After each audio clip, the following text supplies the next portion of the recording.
Well, hello, beautiful listener. Are you feeling brave today? Because I have a marvellously macabre tale of madness for you. I hope that you enjoy it. And if you do, please remember to click that like button to help share it with others. The Telltale Heart by Edgar Allan Poe. True, nervous, very, very dreadfully nervous I had been and am. But why will you say that I am mad? The disease had sharpened my senses, not destroyed, not dulled them. Above all was the sense of hearing acute. I heard all things in the heaven and in the earth. I heard many things in hell. How then am I mad? Hearken, and observe how healthily, how calmly I can tell you the whole story. It is impossible to say how first the idea entered my brain, but once conceived, it haunted me day and night. Object there was none. Passion there was none. I loved the old man. He had never wronged me. He had never given me insult. For his gold I had no desire. I think it was his eye. Yes, it was this. He had the eye of a vulture, a pale blue eye with a film over it. Whenever it fell upon me, my blood ran cold, and so by degrees, very gradually, I made up my mind to take the life of the old man and thus rid myself of the eye forever. Now this is the point. You fancy me mad.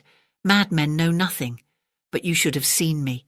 You should have seen how wisely I proceeded, with what caution, with what foresight, with what dissimulation I went to work. I was never kinder to the old man than during the whole week before I killed him. And every night about midnight I turned the latch of his door and opened it, oh, so gently.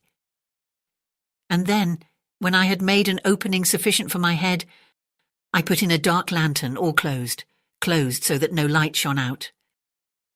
And then I thrust in my head.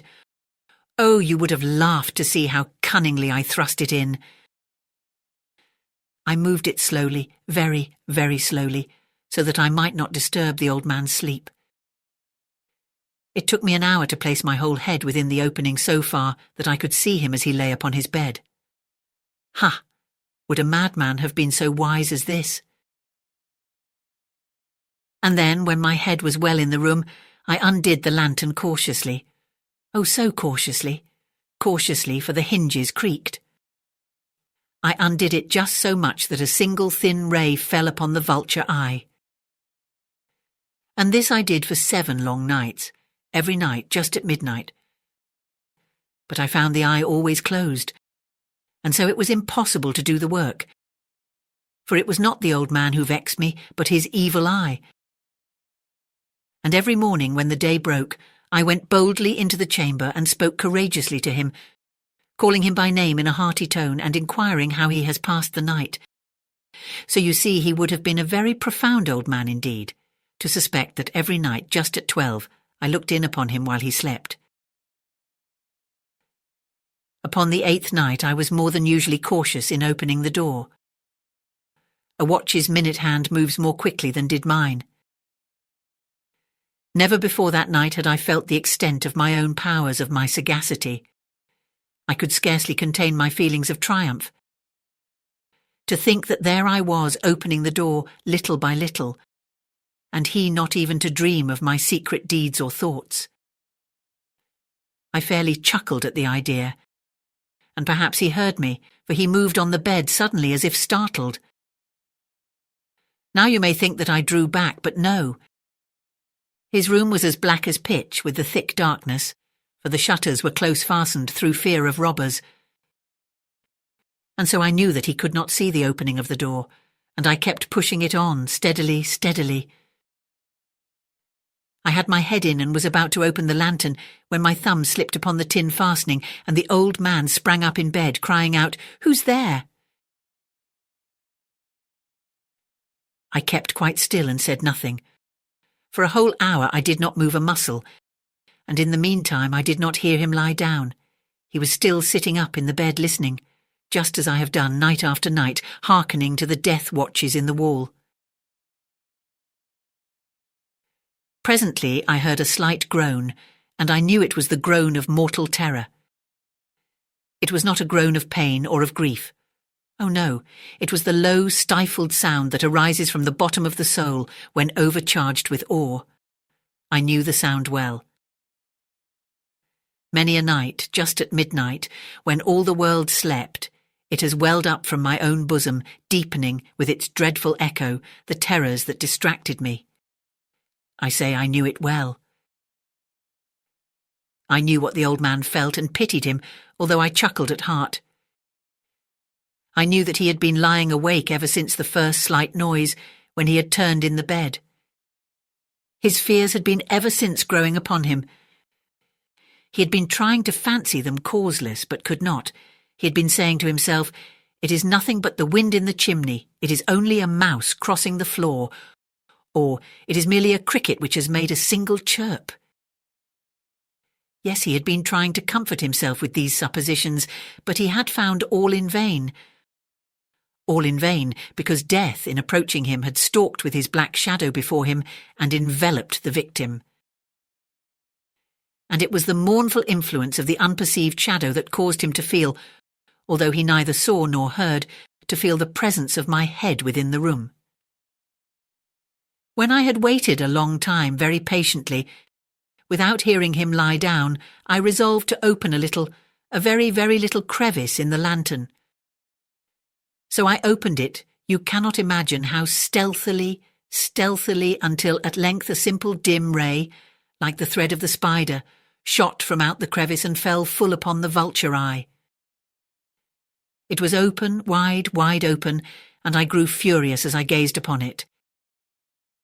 I saw it with perfect distinctness, all a dull blue, with a hideous veil over it that chilled the very marrow in my bones. But I could see nothing else of the old man's face or person, for I had directed the ray as if by instinct, precisely upon the damned spot. And have I not told you that what you mistake for madness is but over-acuteness of the sense? Now, I say, there came to my ears a low, dull, quick sound, such as a watch makes when enveloped in cotton. I knew that sound well, too. It was the beating of the old man's heart. It increased my fury, as the beating of a drum stimulates the soldier into courage. But even yet I refrained and kept still. I scarcely breathed. I held the lantern motionless. I tried how steadily I could maintain the ray upon the eye. Meantime, the hellish tattoo of the heart increased. It grew quicker and quicker and louder every instant. The old man's terror must have been extreme. It grew louder, I say, louder every moment. Do you mark me well? I have told you that I'm nervous. So I am. And now, at the dead hour of the night, amid the dreadful silence of that old house, so strange a noise as this excited me to uncontrollable terror. Yet, for some minutes longer, I refrained and stood still.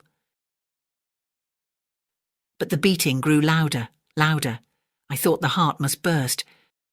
And now a new anxiety seized me. The sound would be heard by a neighbour. The old man's hour had come. With a loud yell, I threw open the lantern and leaped into the room. He shrieked once only. In an instant I dragged him to the floor and pulled the heavy bed over him. I then smiled gaily, to find the deed so far done. But for many minutes the heart beat on with a muffled sound. This, however, did not vex me. It would not be heard through the wall. At length it ceased. The old man was dead. I removed the bed and examined the corpse. Yes, he was stone dead. I placed my hand upon the heart and held it there many minutes. There was no pulsation. He was stone dead. His eye would trouble me no more. If still you think me mad, you will think so no longer when I describe the wise precautions I took for the concealment of the body. The night waned, and I worked hastily, but in silence. First of all, I dismembered the corpse. I cut off the head and the arms and the legs. I then took up 3 planks from the flooring of the chamber and deposited all between the scantlings. I then replaced the boards so cleverly, so cunningly, that no human eye, not even his, could have detected anything wrong. There was nothing to wash out, no stain of any kind, no blood spot whatever. I had been too wary for that. When I'd made an end of these labours, it was 4 o'clock and still dark as midnight. As the bell sounded the hour, there came a knocking at the street door. I went down to open it with a light heart, for what had I now to fear? There entered 3 men who introduced themselves with perfect suavity as officers of the police. A shriek had been heard by a neighbour during the night. Suspicion of foul play had been aroused. Information had been lodged at the police office, and they, the officers, had been deputed to search the premises. I smiled, for what had I to fear? I bade the gentleman welcome. The shriek, I said, was my own in a dream. The old man, I mentioned, was absent in the country. I took my visitors all over the house. I bade them search well. I led them at length to his chamber. I showed them his treasures, secure, undisturbed.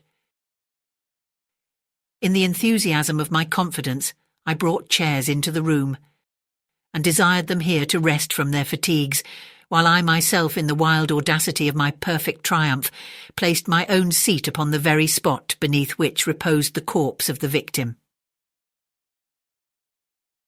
The officers were satisfied. My manner had convinced them. I was singularly at ease. They sat, and while I answered cheerily, they chatted of familiar things. But ere long, I felt myself getting pale and wished them gone. My head ached, and I fancied a ringing in my ears, but still they sat and still chatted. The ringing became more distinct. It continued and became more distinct. I talked more freely to get rid of the feeling, but it continued and gained definiteness until at length I found that the noise was not within my ears. No doubt I now grew very pale, but I talked more fluently and with a heightened voice. Yet the sound increased, and what could I do? It was a low, dull, quick sound, much such a sound as a watch makes when enveloped in cotton. I gasped for breath, and yet the officers heard it not. I talked more quickly, more vehemently, but the noise steadily increased. I arose and argued about trifles in a high key and with violent gesticulations, but the noise steadily increased. Why would they not be gone? I paced the floor to and fro with heavy strides, as if excited to fury by the observations of the men, but the noise steadily increased. Oh God, what could I do? I foamed, I raved, I swore. I swung the chair upon which I had been sitting and grated it upon the boards. But the noise arose over all and continually increased. It grew louder, louder, louder. And still the men chatted pleasantly and smiled. Was it possible they heard not? Almighty God, no, no, they heard, they suspected, they knew. They were making a mockery of my horror.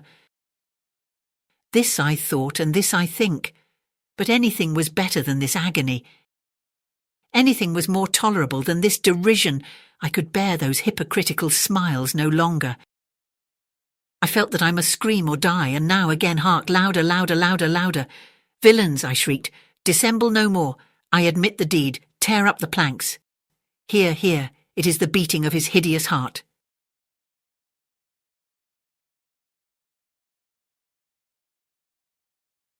Thank you for listening. I hope that you enjoyed this story, and if you did, please hit that like button to help share it with others. And don't forget to come back soon for another terrific tale.